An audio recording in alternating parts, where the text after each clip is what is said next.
Bismillahirrahmanirrahim. Assalamualaikum warahmatullahi wabarakatuh. Alhamdulillahirabbil alamin. Wassalatu wassalamu ala asyrafil anbiya'i wal mursalin wa ala alihi wa ashabihi ajma'in wa ba'du. Jamaah yang dirahmati Allah, kebahagiaan di dunia dan di akhirat adalah dambaan setiap seorang mukmin, muslim, atau orang siapapun yang berada di dunia ini. Rasulullah Shallallahu Alaihi Wasallam sampai kemudian mengibaratkan bahwa kebahagiaan di dunia dan di akhirat adalah sesuatu hal yang paling utama yang diinginkan setiap orang. Tetapi bagaimana cara mendapatkannya? Kita pasti menginginkan dunia, bukan?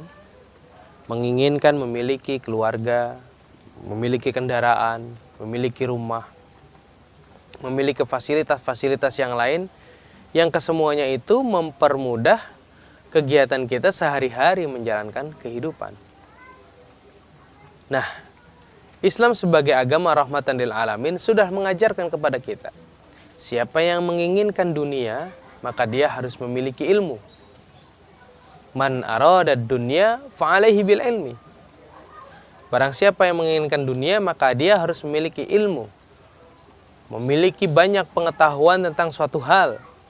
Artinya di sini seorang muslim tidak boleh menjadi muslim yang bodoh, yang tidak memiliki ilmu, tidak boleh. Seorang muslim harus berilmu. Kenapa?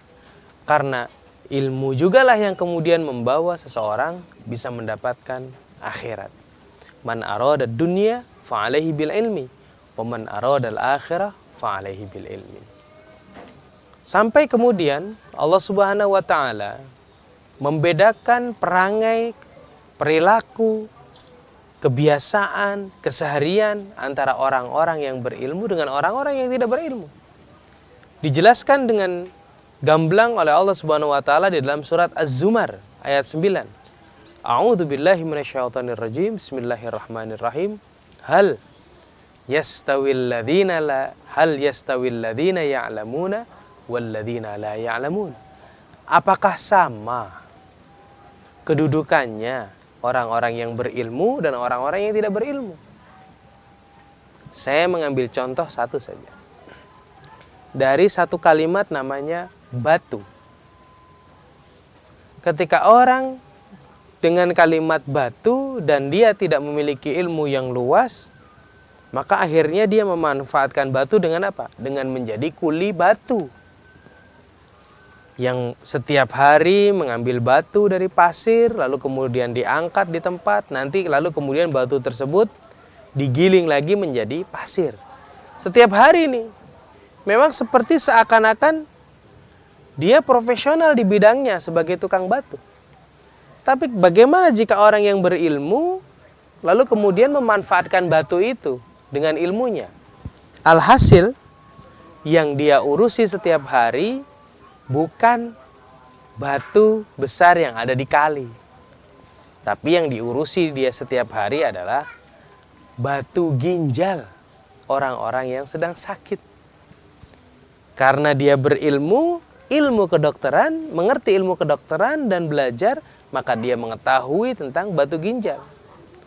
Orang yang mengangkat batu setiap hari dari kali kemudian diangkat, upahnya paling banyak 30.000, 40.000, 50.000. Tapi orang yang ahli spesialis penyakit dalam mengoperasi batu ginjal, dia satu kali operasi bisa dibayar sampai dengan 7 juta.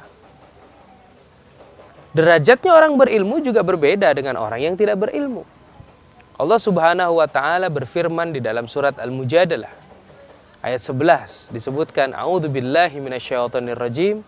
Bismillahirrahmanirrahim. Yarfa'illahu alladhina amanu minkum walladzina utul ilma darajat. Yarfa'illahu alladhina amanu minkum. Sesungguhnya Allah mengangkat derajat orang-orang yang beriman di antara kalian. Jadi diangkatnya derajat orang di antara orang yang lain karena imannya, karena yakinnya, karena beliefnya kepada Allah. dibanding dengan orang yang tidak punya iman, tidak punya keyakinan, tidak percaya bahwa ada Allah yang bisa membantu segala sesuatu hal. Baru setelah iman, walladzina utul ilma darajat, dan orang-orang yang memiliki ilmu diangkat derajatnya sebagian lebih tinggi di antara orang-orang yang lain. Tentu berbeda dong jika yang berbicara tentang sebuah konsep kenegaraan seorang profesor dibanding yang berbicara tentang kenegaraan adalah misalnya seorang tukang beca, mohon maaf, atau seorang pedagang keliling yang dia tahunya adalah bagaimana saya bisa hidup, saya bisa makan untuk anak istri. Tetapi ketika seorang profesor yang berbicara tentang konsep negara, dia bisa berbicara manfaat ekonomi mikro dan makro. Dia bisa berbicara tentang kebijakan publik.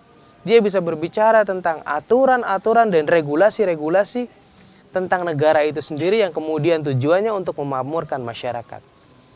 Padahal dua-duanya bicara tentang negara. Nah, inilah yang membedakan. Yang membedakan di sini adalah ilmunya. Bulan Ramadan adalah kesempatan buat kita untuk menambah ilmu.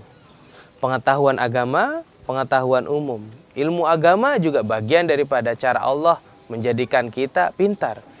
Bagaimana caranya? Kita harus berdoa biar Allah cinta kepada kita. Sebab Allah kalau sudah cinta kepada seorang mukmin, yufaqihu fiddin. Innallaha idza ahabba 'abdan yufaqihu fiddin. Dia akan diberi kemampuan tentang pelajaran-pelajaran tentang agama. Para ulama-ulama yang tersohor, para ahli fikih, para ahli hadis, mereka semua dicintai Allah. Karena apa? Karena mereka memiliki ilmu pengetahuan. Semoga Ramadan ini menjadi sarana buat kita untuk menambah ilmu pengetahuan dan kita semakin dekat kepada Allah. Semoga Allah memberkahi kita semua. Terima kasih atas segala perhatiannya. Mohon maaf atas segala kekurangan. Wabillahi taufiq wal hidayah. Wassalamualaikum warahmatullahi wabarakatuh.